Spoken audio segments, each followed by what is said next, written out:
लिखा to sales, ठीक है। उसके बाद नेक्स्ट क्या दिया हुआ है, अदर इनकम। अदर इनकम क्या था तुम्हारा 100। अभी अदर इनकम डायरेक्ट कौन सा एक्टिविटी है, इन्वेस्टिंग एक्टिविटी ना। ये कौन सा है, इन्वेस्टिंग एक्टिविटी, तो क्या ऑपरेटिंग में आएगा, क्या कुछ देने का जरूरत नहीं है। Purchase of stock in trade, मतलब ये तुम्हारा बाइंग वगैरह रहेगा, मतलब तुमने परचेज किया तो कहां पर आएगा, क्रेडिटर्स में।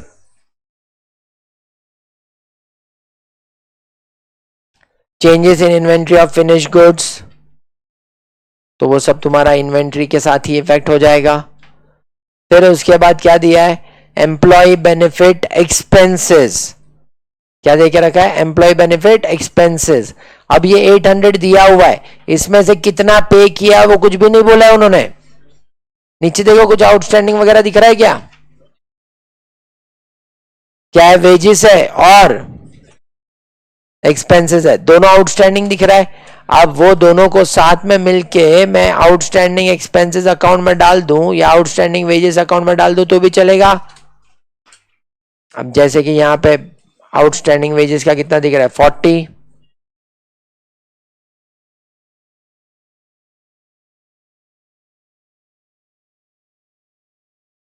वेजेस कितना दिख रहा है 800,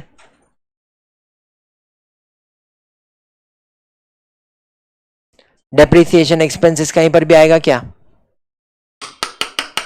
कैश फ्लो में डेप्रिसिएशन आता है क्या, कैश फ्लो स्टेटमेंट में डेप्रिसिएशन आता है क्या, गवारो, तो इसको कुछ करने का जरूरत नहीं है। फिर बचा कौन सा, फाइनेंस कॉस्ट, ये कहां पर जाएगा, फाइनेंसिंग एक्टिविटी में जाएगा। फिर ये क्या है, अदर एक्सपेंसेस 200, बोला नहीं है ना कितना पे किया हुआ है।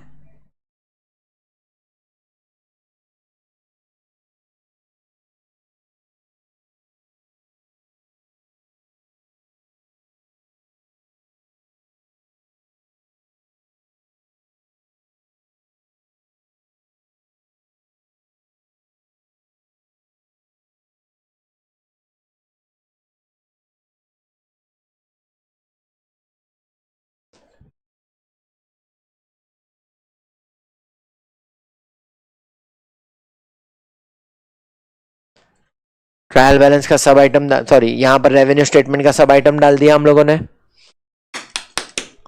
ये 710 200 ये जो भी था तुम्हारा, ये 200 के लिए तो सेपरेट अकाउंट बनेगा ही बनेगा, वो प्रोविजन फॉर टैक्स और एडवांस टैक्स वो एज इट इज ऐसे का ऐसे ही बनेगा।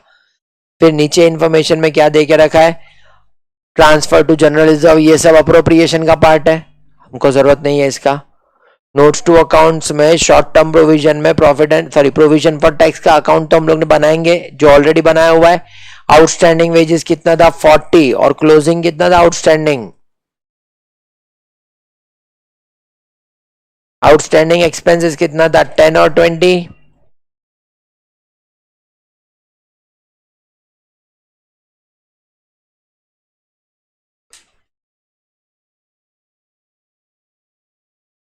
कितना है ओपनिंग 10, क्लोजिंग कितना है,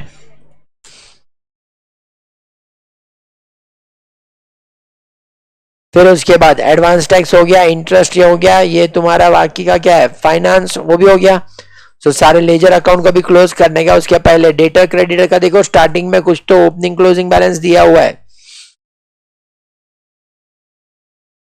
अदर करंट लायबिलिटी ये जो था ना इसका इफेक्ट दे दिया ना नीचे, शॉर्ट टर्म प्रोविजन नीचे दे दिया है। अब सिर्फ इन्वेंट्री और ट्रेड रिसीवेबल बाकी है। तो अब ट्रेड रिसीवेबल कितना है 400 ओपनिंग 250 सॉरी 250 ओपनिंग 400 क्लोजिंग,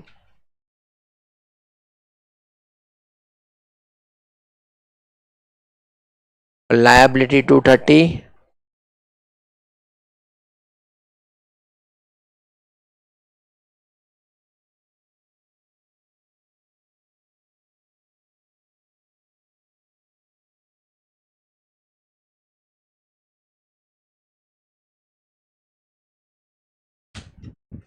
अब ये दोनों लेजर अकाउंट को क्लोज करो। लेजर अकाउंट को क्लोज करेंगे तो डेटर्स के पास से क्या मिलेंगे, कलेक्शन, और क्रेडिटर्स के पास से क्या मिलेगा, पेमेंट। आउटस्टैंडिंग वेजेस अकाउंट को क्लोज करोगे और आउटस्टैंडिंग एक्सपेंसेस को भी क्लोज करोगे तो क्या मिलेगा, पेमेंट।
4,000 और 2,380।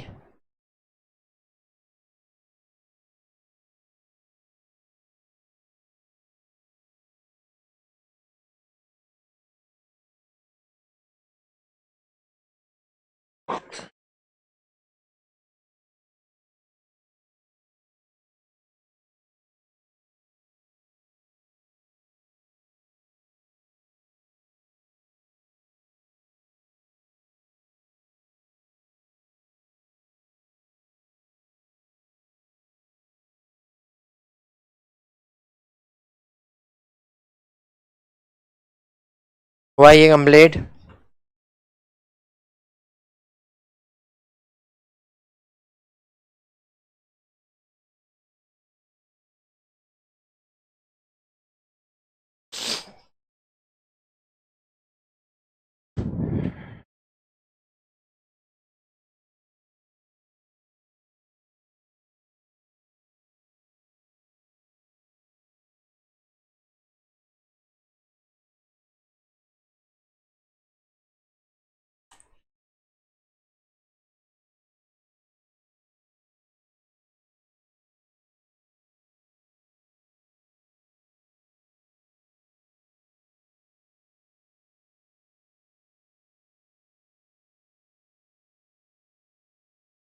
Net operating cash flow before tax. फिर इसमें से क्या माइनस करेंगे? Tax which is paid.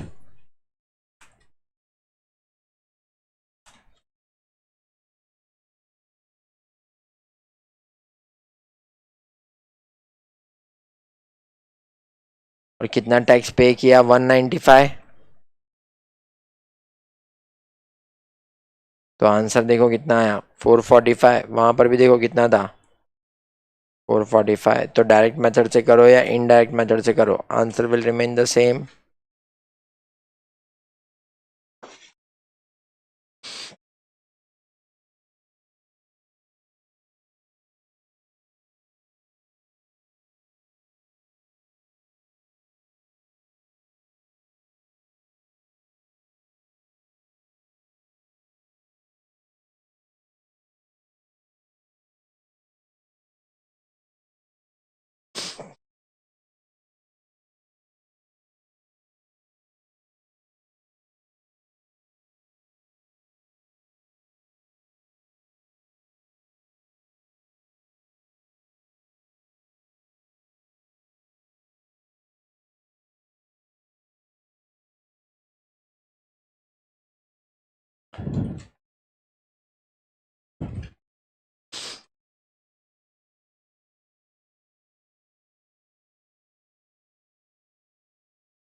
हुआ complete?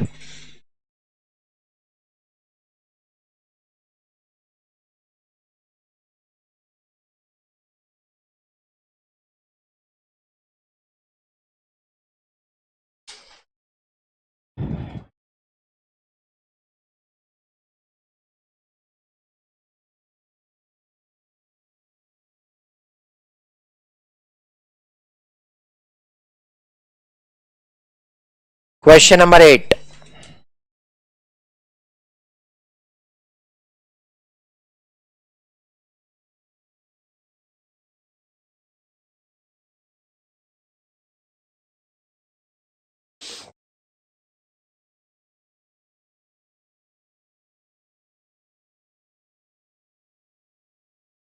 Question number 8,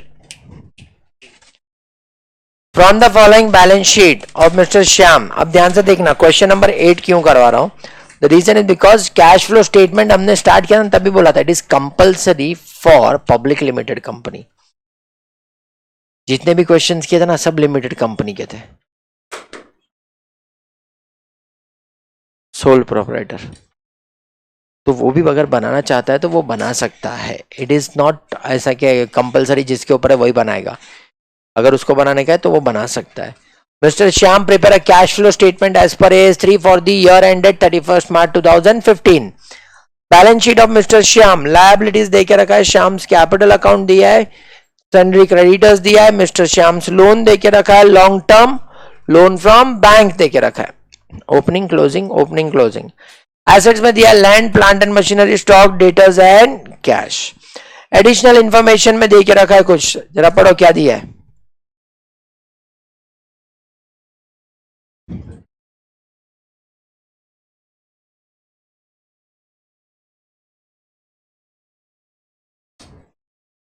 A machine costing 40,000 accumulated depreciation thereon 12,000 was sold for 20,000.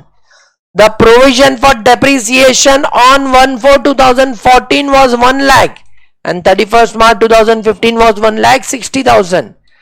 The net profit for the year ended 31st March 2015 was rupees 1,80,000. और हमको क्या prepare करने को बोला है? Cash flow statement.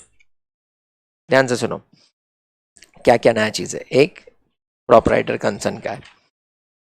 Second thing, अगर proprietor concern का है तो आपको याद आना चाहिए कि देखो यहां पर कहीं पर भी रिजर्व्स एंड सरप्लस नहीं है। वो किस में जाता था? तो अब ओपनिंग कैपिटल कितना है, प्रॉफिट कितना हुआ देखो, तो 5 लाख प्लस 1,80,000 मतलब कितना आना चाहिए था? 6,80,000। ये कितना दिख रहा है? Drawings, that is financing activity. क्योंकि तुम्हारा फाइनेंस कम हो रहा है तो जो भी ड्राइंग्स वगैरह किया है, क्योंकि 5 लाख ये है, 1,80,000 का प्रॉफिट, तो टोटल 6,80,000 दिखना चाहिए था, जबकि दिखना रहा है 6,12,000। सो इट मींस 68,000 का तुम्हारा क्या है? ड्राइंग्स। बराबर, वो कौन सा एक्टिविटी में आना चाहिए? Financing activity. सन्ड्री क्रेडिटर्स का तो वही फंड फ्रॉम ऑपरेशन आएगा। Mrs Shyam loan, earlier it was 1 lakh, now it is 0, repayment, financing activity. Long term loan from bank, earlier 160, now 2 lakh, financing activity. Loan taken कितना? लैंड 3 लाख से कितना हो गया? 4,40,000। कुछ भी नहीं बोला है, इसका मतलब परचेज कितने का? 1,40,000। कौन सा एक्टिविटी बनेगा तुम्हारा? Investing activity. फिर उसके बाद प्लांट एंड मशीनरी 3,20,000, 2,20,000। ध्यान से देखो, ये रिटर्न डाउन वैल्यू है, क्योंकि अगर ये कॉस्ट रहता तो साथ में लेस अक्यूमुलेटेड डेप्रिसिएशन दिखाता था। तो ये कौन सा वैल्यू है? This is return down value. ठीक है। स्टॉक 140 से 1 लाख, डेटर्स 120 से 2 लाख, तो इसका इंक्रीज और डिक्रीज तो तुम दिखा दोगे, ओपनिंग और क्लोजिंग है। अब हम लोग के पास इंफॉर्मेशन में क्या है? ये अक्यूमुलेटेड डेप्रिसिएशन, मतलब 3 लेजर अकाउंट तो बनाने पड़ेंगे। मशीनरी, अक्यूमुलेटेड डेप्रिसिएशन, और बाकी तुमको क्या बनाने का है? Cash flow statement. तो कैश फ्लो स्टेटमेंट को बाद में बनाते, पहले 3 लेजर अकाउंट बनाते हैं। ठीक है, 3 लेजर अकाउंट में कौन सा? Plant and machinery at cost. ठीक है। दूसरा accumulated depreciation and disposal।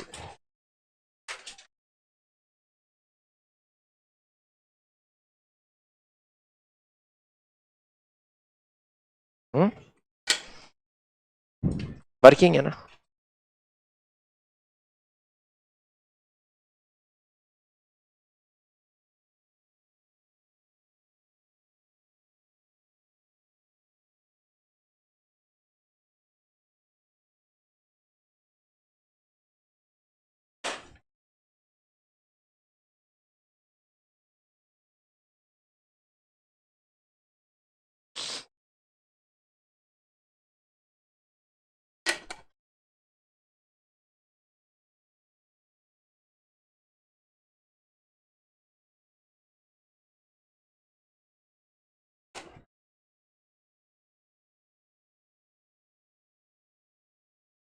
सिर्फ ध्यान से यहां पर ये देखने का, जब मैं यहां पर लिखता हूं plant and machinery, listen, Opening balance of plant and machinery is 3,20,000.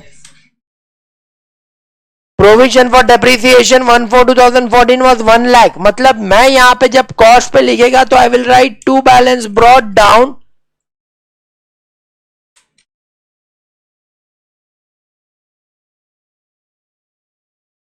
3,20,000 plus 1 lakh, तो कितना हो जाएगा 4,20,000.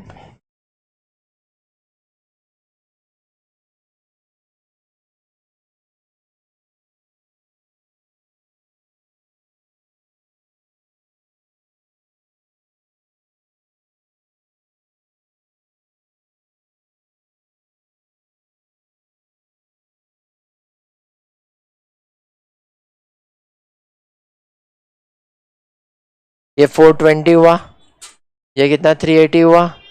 और जब तुम लोग ने इसको इधर ऐड किया तो प्रोविजन फॉर डेप्रिसिएशन में भी लिखना पड़ेगा.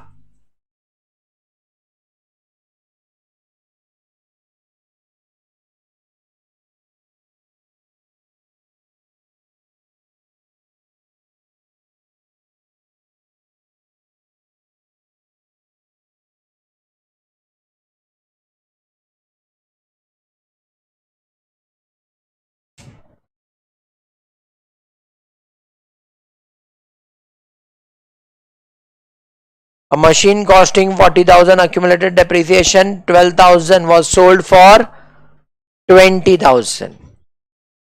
कितने में बेचा? तो अब कितने का मशीन था? 40 का. यहां से निकालना पड़ेगा 40 का मशीन. तो क्या लिखेंगे? By disposal of fixed assets या प्लांट एंड मशीनरी अकाउंट. और उसका सेकेंड इफेक्ट यहां पर आएगा 2.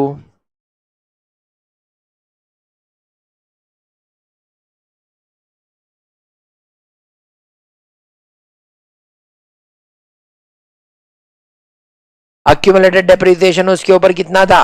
12,000.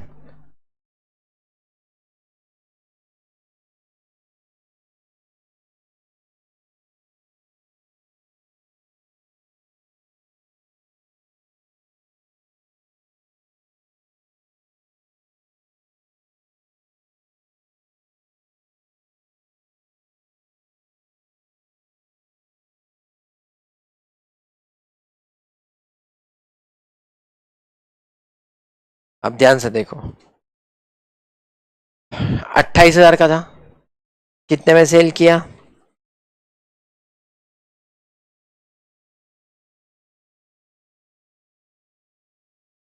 ये इन्वेस्टिंग एक्टिविटी हो गया और साथ में लॉस हो गया. ये ऑपरेटिंग में डालना पड़ेगा.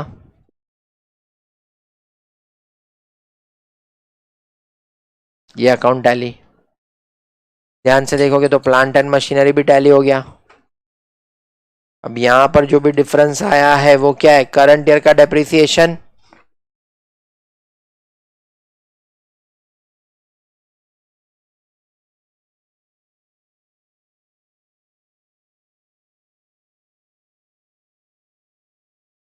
और ये भी कौन सा एक्टिविटी हो गया? ऑपरेटिंग में क्या करना पड़ेगा? ऐड.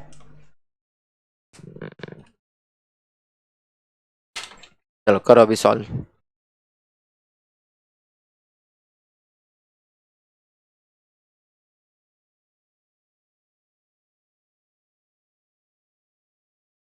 स्टार्ट करोगे नेट प्रॉफिट से 1,80,000 से.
स्टार्ट किया जैसे होगा नेट प्रॉफिट 1,80,000।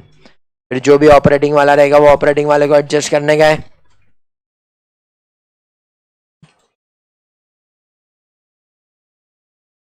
यहाँ 8,000 का लॉस और 72,000 का डेप्री।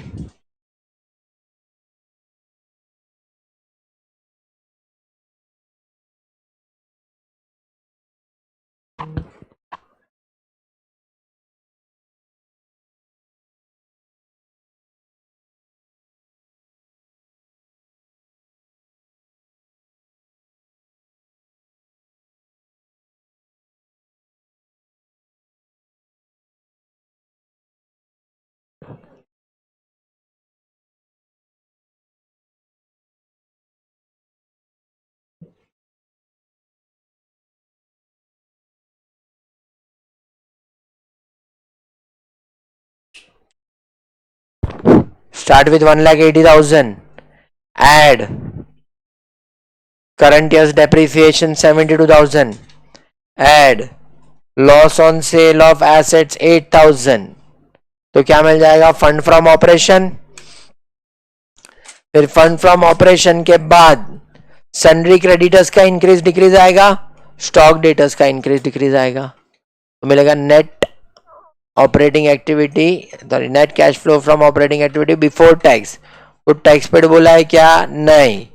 तो जो तुम्हारा ओपनिंग है, सॉरी जो तुम्हारा ऑपरेटिंग बिफोर टैक्स है वही क्या आ जाएगा? After tax. फिर एड इन्वेस्टिंग एक्टिविटी जिसमें क्या आएगा? लैंड। फिर फाइनेंसिंग एक्टिविटी में क्या क्या आ जाएगा? Drawings, Shyam's loan and long term bank. चलो चलो चलो चलो जल्दी जल्दी जल्दी।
फंड फ्रॉम ऑपरेशन कितना आया?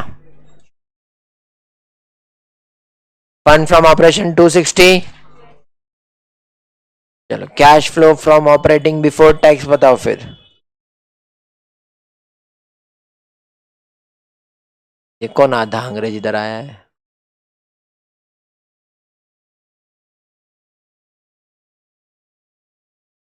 आधा आधा अंग्रेज।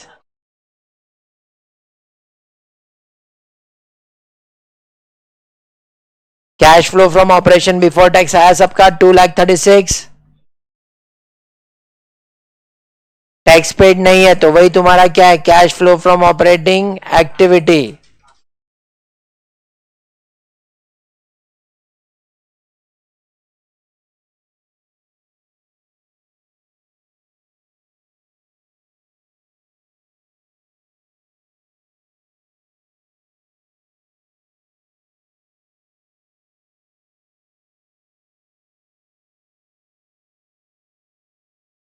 चेक कर लो एक बार।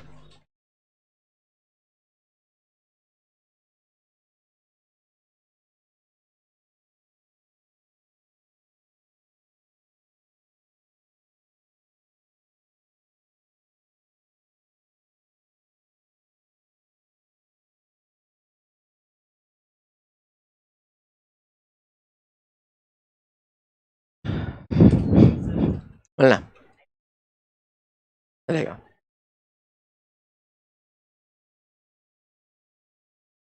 डायरेक्ट कितना लिख दिया।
इन्वेस्टिंग एक्टिविटी कितना आ रहा है?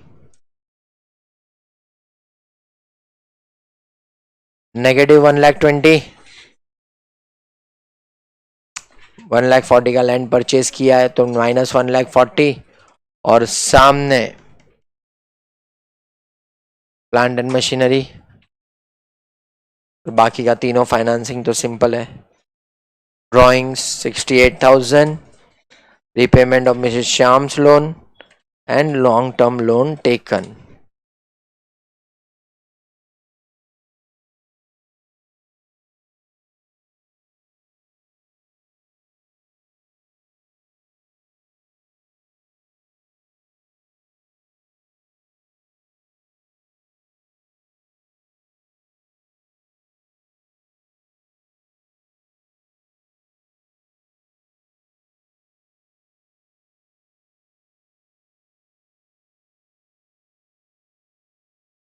आया सबका टैली हुआ?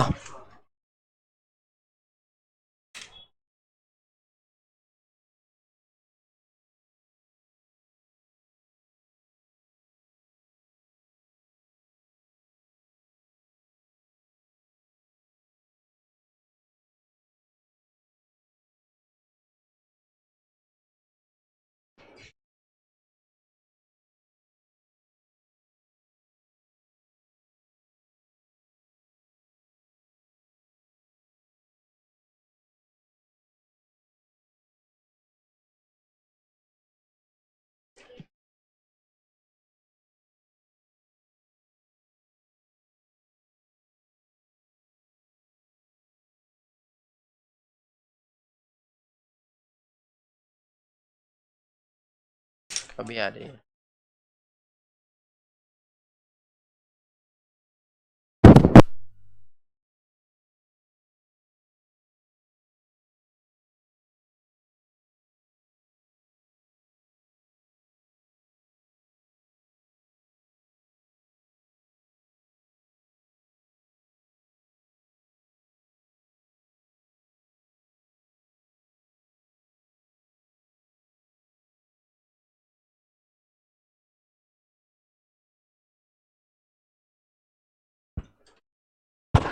हुआ ये टैली हुआ?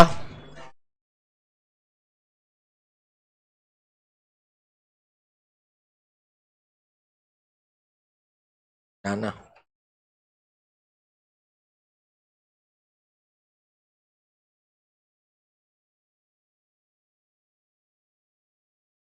क्या ही बता, मैं क्या ही कर सकता है।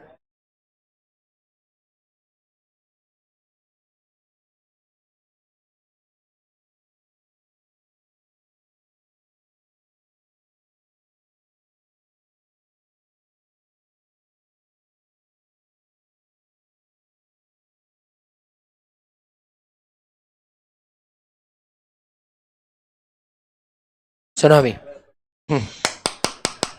हुआ कंप्लीट। ठीक है, कैश फ्लो का जितना वेरिएशन था सब कंप्लीट किया। लास्ट का 2 क्वेश्चन जो है ना वो तुम्हारे लिए होमवर्क है, पीछे के वो दोनों जो भी है। एक में तुम्हारा cash flow from just you have to identify operating है, इन्वेस्टिंग है, फाइनेंसिंग है। और उसके नीचे का एक क्वेश्चन, अगर उसका सॉल्यूशन चाहिए रहेगा तो मॉड्यूल में अवेलेबल है। 2 क्वेश्चन आगे के बाकी है, एक है 5 और दूसरा है 7। 5 अभी नहीं करना है, वो रेशियो एनालिसिस हो जाएगा उसके बाद करना है, अभी वो नहीं कर सकते। ठीक है, तो बचा 7 जो तुम्हारे लिए होमवर्क है। हाँ 3 होमवर्क है। कल का मेरे को नहीं मालूम क्या सीन है, मेरा लेक्चर नहीं है। हाँ मेरा लेक्चर नहीं है, ऐसा मैं बोल रहा हूँ। ठीक है, तो कैश फ्लो स्टेटमेंट ओवर। एक 7 मार्क का या 10 मार्क का क्वेश्चन उसके ऊपर से आ सकता है। अगर 7 मार्क का पूछा तो छोटा छोटा क्वेश्चन आएगा, 10 मार्क का पूछा तो ये बड़ा वाला क्वेश्चन जो हम लोग ने अभी तक किया ना वो सब क्वेश्चन आ सकता है। बाकी जितने भी लोग का कल रिजल्ट है, जो लोग दाव पे लगे कल, ऑल द बेस्ट। उससे ज्यादा तो ना मैं कुछ कर सकता है ना तुम। होमवर्क करके आ जाना अगले लेक्चर में सब लोग। नहीं मैं तो पॉजिटिव साइड पे बोला, मैं बोला होमवर्क करके सब आ जाना। तुमने जिंदगी में होमवर्क किया है क्या?